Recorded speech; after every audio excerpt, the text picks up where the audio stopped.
Welcome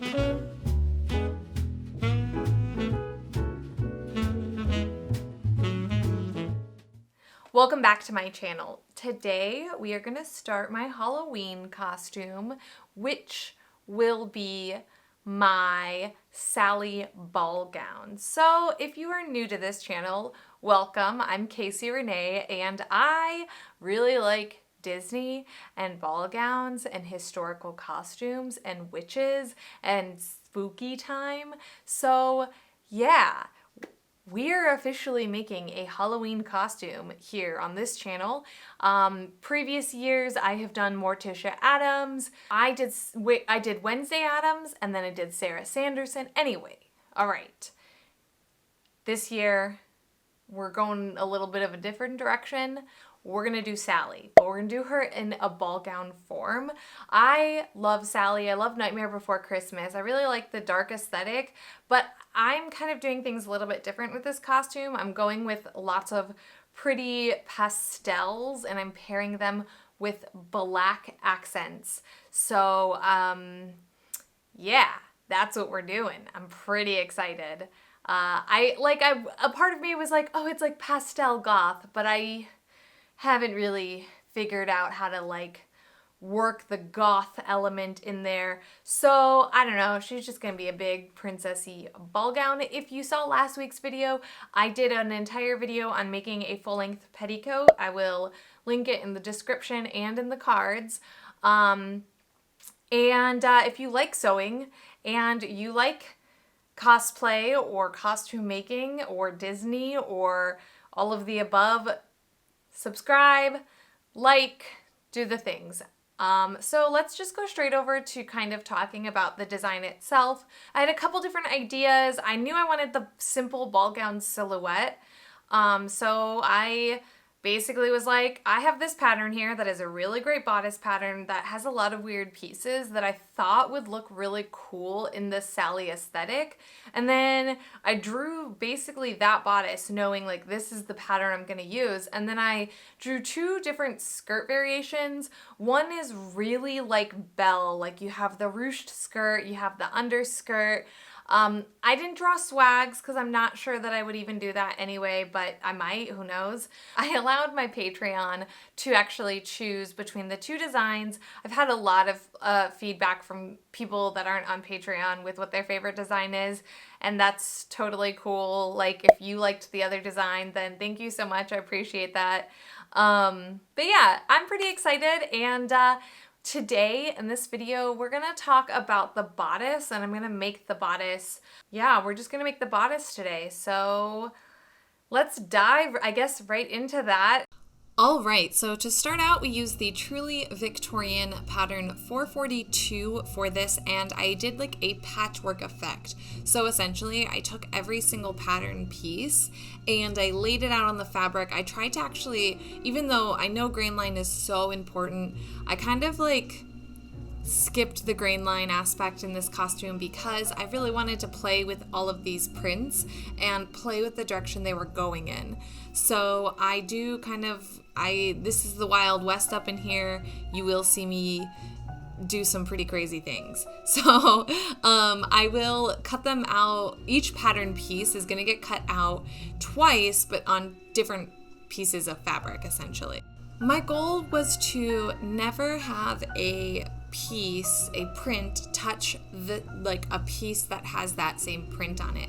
So when I cut out the bertha and the sleeves and the bodice pieces, I really tried to separate the pieces and make it to where from the front and the back, you can see that there's there's 4 different prints actually happening. Once I was done cutting out my pattern pieces, I cut everything out again on my lining fabric. For the bertha, I did make sure to actually cut the cotton sateen out instead of my just regular lining cotton because I wanted to make sure that the bertha pieces matched up so that if you did for whatever reason see underneath the bertha, you would see that they're the same fabric. So I did make that choice specifically for this piece, and then I also marked my darts on all of the layers.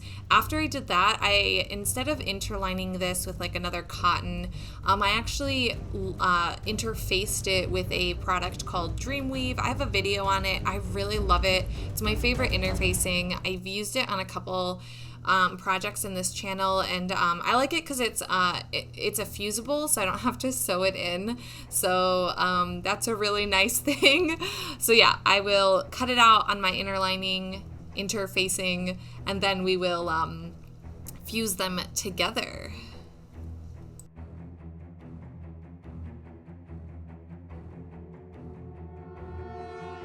So I can see the darts through this, so I'm gonna go ahead and just pin my darts and sew them down. It's really important to note that later on we are gonna use the darts as boning channels as well as the seams. So yeah, that's just basically it. So I'm gonna pin these together, and then I'll head on over to the sewing machine and sew them down. I like to batch sew things, so I will actually pin and sew the darts in both the actual fabric as well as the lining fabric. Once I was done sewing the darts, I sewed all the panels together for the bodice. I do this on both the bodice and then the lining fabric, so I do this all at the same time, and then I'll bring it over to my iron. In order to get the bodice to lay flat on my body while I'm wearing it, I clipped the curved edge of the back seam on the lining. I don't do this for the actual top fabric because that's where I actually end up putting a whalebone channel. I didn't have any spiral steel, and I had a little bit of that synthetic whalebone left, so I end up using that in the back seam, and I think it looks pretty good.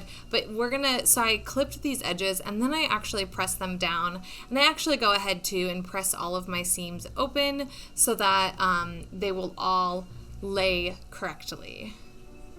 Now I can sew my front panels together, and again I do this with my lining and also the top fabric, and then I will also sew the sleeve or the shoulder seams together once these have been properly attached. Pieces actually have for the boning channels where they need to stop, like where your boning needs to finish on all of these like seams. So I just kind of use that. I marked it on my fabric, and I use that as a guide to place my boning casing. This is casing I purchased online, so it's already pre-made, which is really lovely, and I'm basically just going to sew each side of it to each side of this seam. If you really want to, you can also just turn your seam into a boning channel. I wanted to kind of try this out on this one, so I didn't do it for this costume, but I've done it before. I've done it for a lot of corsets too. So yeah, we're gonna just pin that, and then I will sew it down. And I actually turned the back seam, if you can see here, that back panel, that is its own boning channel. I did that by just sewing about a quarter of an inch away from the edge, enough for my boning to go in. And then again, I do it on these two side seams as well. And you'll also see later on when I insert the boning that I place it in the darts as well. To sew this down, I literally just move all of the fabric over to the opposite side. So you can see I'm literally just sewing the casing onto the blue part of this this channel, and then I will go and I will switch it and do the other side. So I push all the fabric to the opposite side. What's great is that these boning channels can be pressed. So I will afterwards go and press them open one more time. All right, now I get to insert my boning into my channels, and I basically used I think these are zip ties. Yeah, these are industrial. No, they're not. I lied. But I did use plastic boning for most of them, and then I used the synthetic whalebone for the back pieces, and I will just basically cut them with my knot fabric scissors. I know those look like fabric scissors, but they're my craft scissors.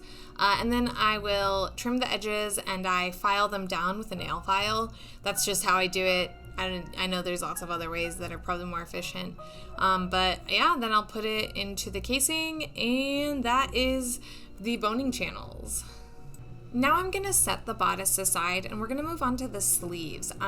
To talk about the sleeves, I'm going to also bring up that I have partnered with Rhinestone Genie, and you guys are going to get a 10% off coupon if you follow my link and you use code Casey on their website. All of the products you see me using here are from Rhinestone Genie. In the next video, I'm actually going to show you how to use these pieces and make a use them as a template and put them on transfer paper. But for this one, I was completely unsure what I wanted to do, how these swirls would look. So we're kind of doing it the slower way for this video, and I'm basically going to be placing these spirals out and seeing how they look. So what I do is I use this magnetic template, and I am going to be using this little tool to kind of move my rhinestones around. And then once I've put them on all the spirals that I think are gonna work, I'm gonna pull the magnet up and see how they look before actually applying any heat at all. These are hot fix rhinestones. So now that I know I like my placement of the spirals, I'm gonna take my iron, and I'm using the Oliso mini iron. Make sure not to hit any of those little holes. So you'll see I'm gonna actually place closer to the back of the iron, and I'm pressing and holding for the count of 15 Mississippi. I'm not gonna make you sit through all those 15 Mississippis. Maybe I will, we'll see. But then once I've finished pressing it or finished holding it down, I will actually touch that section to see and make sure that they properly adhered the way that I want. So you'll see here, I'm gonna touch it, and then I basically will go through and do all of the rest of these spirals. Ooh, ah. Okay, so now that I have taken a look at these, I also decided that it's a little bare on these ends, and this is a big reason why I chose to do this way versus using it in the mat and using transfer paper, because now I have the ability to take my stencil, and we're gonna just use the corner of it, and you see I'm trying to figure out like the best way to place it and everything, but I promise I figure it out. And then I will figure out exactly which one of these spirals I want, which angle I want it, and then I will once again use the stencil to place this. I'm just gonna let you know the total time per sleeve was less than 15 minutes. Now, using my hot fix tool and trying to hand place these would have taken me well over an hour, so the amount of time that was saved was quite a bit. The next step is to gather the top and bottom of each sleeve down. The reason that I did my rhinestones first was because of this gathering. They get gathered down quite a bit and create a puff. That would be very difficult to add rhinestones to had I not done it while it was flat. After the gather stitches are in, I'm going to fold these in right sides together and actually sew the seam. I will also repeat this on the lining bit so that I can then gather them down to the lining. Before I can gather it down, I have one more thing I need to do, and that's to pin and sew the lace onto the bottom of this sleeve gather. I have this lace that I bought, I think on like Wish or somewhere, but it's basically, it kind of looks like there's bats in it. You can't tell there, and Toby doesn't believe it, but I think it looks like bats. I'll find a photo, or I'll post a photo of it close up to show you guys. But anyway, I'm gonna pin this black lace to the bottom of my sleeve so that when I go to turn the sleeve inside out after adding it to the lining, it will pop out at the bottom, and it'll be a nice little black accent at the bottom of the sleeve. To gather this down, I am going to pin the each inner seam together, and then basically I find the middle point of each part of the sleeve, so the lining and the top fabric, and I pin those together too. So I basically break the sleeve into two halves, and then I just start pulling my gather stitch down so that I can get it gathered pretty evenly to my sleeve size.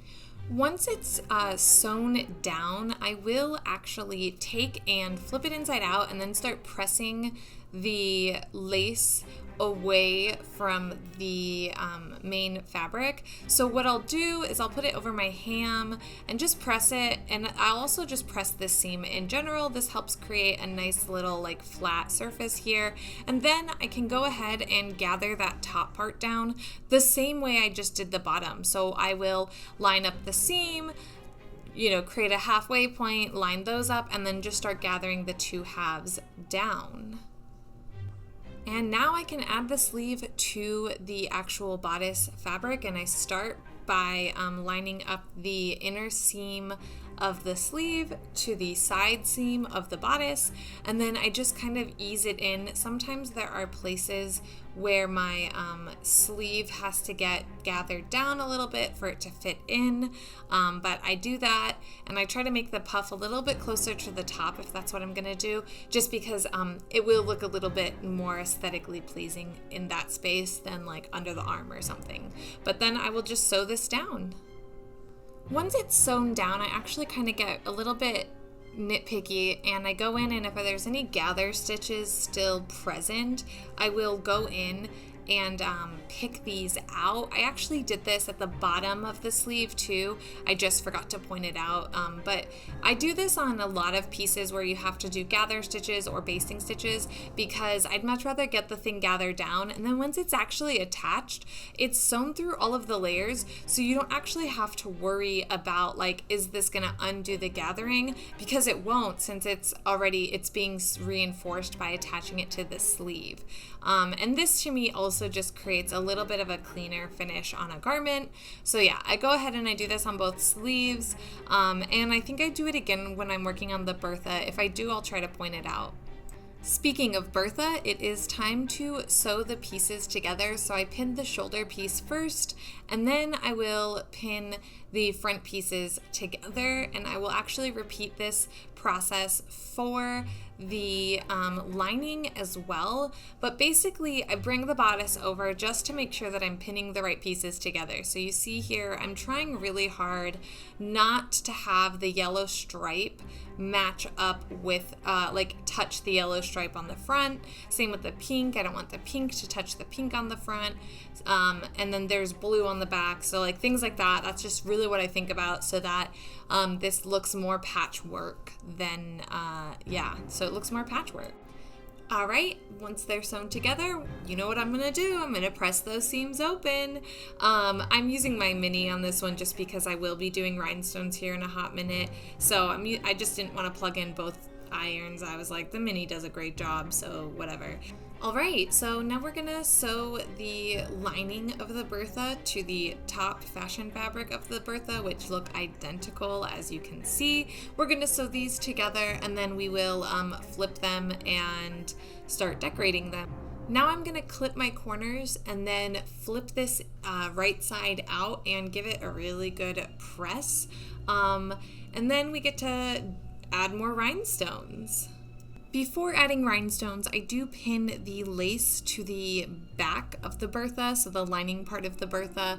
I was debating on how I wanted to add this lace, if I wanted to do it in between the seam or behind it, and I think it looks perfectly fine behind it, so I am sewing it on this way.